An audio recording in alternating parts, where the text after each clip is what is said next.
কাজলা দিদি যতীন্দ্রমোহন বাগচি। বাঁশবাগানের মাথার উপর চাঁদ উঠেছে ওই, মাগো আমার শোলক বলা কাজলা দিদি কই।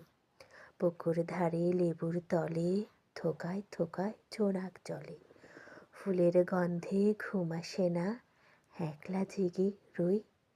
মাগো আমার কোলের কাছে কাজলা দিদি কই। সেদিন হতে কেন মার দিদিরে না ডাকো, দিদির কথায় আঁচল দিয়ে মুখটি কেন ঢাকো।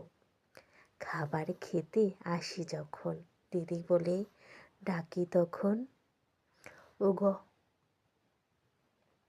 ও ঘর থেকে কেন মার দিদি আসে না গো। আমি ডাকি তুমি কেন চুপটি করে থাকো। বল মা দিদি কোথা গেছে, আসবে আবার কবে। কাল যে আমার নতুন ঘরে পুতুল বিয়ে হবে। দিদির মতো ফাঁকি দিয়ে আমিও যদি লুকোই গিয়ে, তুমি তখন একলা ঘরে কেমন করে রবে। আমিও নাই দিদিও নাই, কেমন মজা হবে। ভুঁই চাপা